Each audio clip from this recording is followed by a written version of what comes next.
आपकी दिमागी हालत बहुत खराब है, आप एकदम गधे बच्चे हैं। ठीक है, चलिए कितने लोगों को समझ में आ गया बता दीजिए। और मैं पता है लास्ट क्लास में जो जे एडवांस का सवाल करा रहा था, मुझे भरोसा था तुम पे कि तुमको ये समझ में आया था और तुमको याद होगा ये चीज,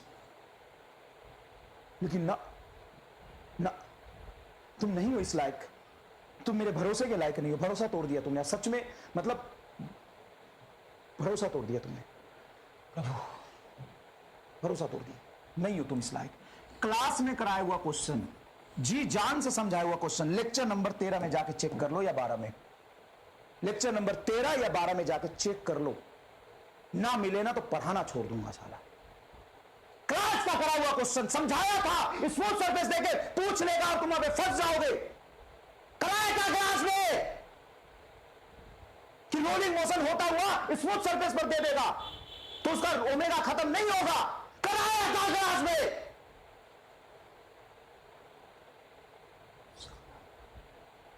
और इसी के बेसिस पे जे एडवांस का एक सवाल भी था।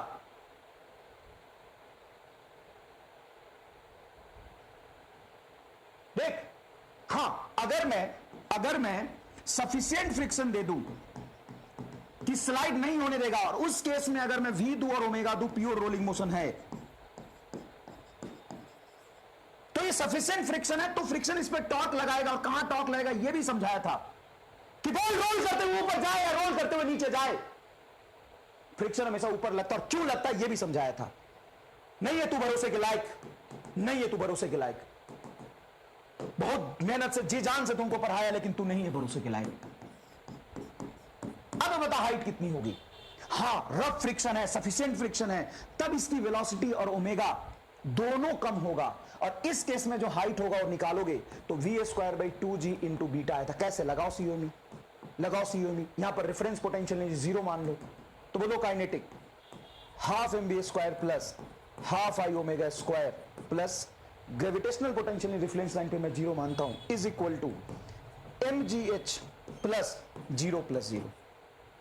यहां पर फ्रिक्शन होगा तभी टॉर्क लगेगा। देखो ये फ्रिक्शन इस पर टॉर्क लगाएगा ऐसे, तो इसका ओमेगा क्लॉकवाइज था, ये ओमेगा घटेगा और स्पीड भी घटेगा, ओमेगा भी घटेगा और स्पीड भी घटेगा। फ्रिक्शन की वजह से टॉर्क लगा, सेंटर ऑफ मास के अबाउट ये फ्रिक्शन टॉर्क लगाएगा। अब इस केस में तुम निकाल के देखो, ये हाफ mv² आई ओमेगा का दोनों जीरो होकर पोटेंशियल में कन्वर्ट हुआ है। अब ये हाइट होगा तुम्हारा v²/2g इंटू बीटा। बीटा कैसा है करके देखो, ये क्लास में कराया हुआ सवाल है, क्लास में कराया हुआ सवाल है। अगर तुझे भूल जाएगा ना भाई, भूल जाएगा तो मेरा पढ़ाना बर्बाद है, एकदम बेकार है। सब कैसे भूल गए यार? 1% में जो तुम पर भरोसा नहीं है सारा। ये रिलीज किया मैंने, हाँ सर रिलीज किया। ये स्मूथ सरफेस है, हाँ सर स्मूथ सरफेस है। बताओ यहां पे वेलोसिटी कितनी होगी? देखो रिलीज किया है, ड्रॉप किया है, एच हाइट से ड्रॉप किया है, तो ये तो वर्क एनर्जी पावर वाला सवाल बन गया, वर्क एनर्जी पावर वाला सवाल हो गया। यहां होगा वेलोसिटी √2gh। ठीक है, स्मूथ सरफेस पे किया। अब ये रफ सरफेस पे किया और बोला है प्योर रोलिंग है, रिलीज किया, बोला है म्यू जीरो नहीं है, सफिशिएंट फ्रिक्शन है प्योर रोलिंग के लिए, सफिशिएंट फ्रिक्शन है प्योर रोलिंग के लिए। बताओ यहां पर वेलोसिटी कितनी होगी? तो सर सफिशिएंट फ्रिक्शन है, यहां पे तो सिर्फ ट्रांसलेशनल होके आया था, translational motion only, translational motion only. यहां पे जब आएगा तो ट्रांसलेशन एंड रोटेशन दोनों होगा, होगा कि नहीं? हाँ, अब सीओवी करो, सीओवी करो, करो। यहां पे इनिशियल पोटेंशियल एनर्जी क्या था? सिर्फ mgh बराबर हाफ mv²